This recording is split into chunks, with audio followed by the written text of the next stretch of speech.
Saudara, Anda masih menyaksikan Breaking News Kompas TV. Tadi kita bahas soal Pilkada Jakarta dan saat ini kita juga bahas soal Pilkada Jawa Tengah yang menempatkan Ahmad Lutfi Tachiasin unggul atas Andika Perkasa, Hendra Prihadi berdasarkan hasil hitung cepat. Sekali lagi kita masih membahas soal hasil hitung cepat karena kita masih menunggu hasil hitung real count dari KPU.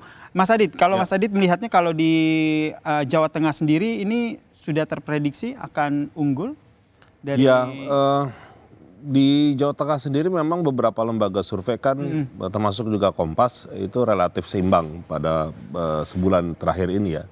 Bahkan yang saya perhatikan, saya juga kemarin sempat ada melakukan survei tersebut gitu ya. Memang hasilnya cukup tipis gitu ya.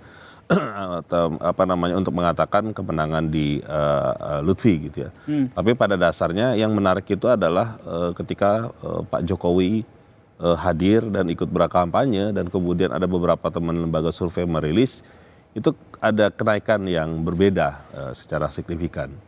Nah pertanyaannya kemudian adalah apakah memang ada kehadiran Pak Jokowi itu bisa mengartikan bahwa ada endorsement yang cukup menarik dan signifikan di Jawa Tengah atau tidak gitu ya, karena kalau diperhatikan datanya itu relatif tidak jauh berbeda dengan survei yang benar-benar terakhir gitu ya di 2 minggu terakhir yang dilakukan oleh beberapa lembaga survei itu. Yang menunjukkan bahwa memang Ahmad Lutfi dan Tachiasin memang sudah kemungkinan akan unggul gitu ya, pada waktu itu.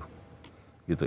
Itu menurut saya menjadi penting untuk melihat di hari terakhirnya. Oke. Ini yang kita yang masih kita bahas tidak hanya endorsement dari Presiden Joko Widodo begitu, tapi komentar dari Ketua Umum PDI Perjuangan Megawati Soekarno Putri.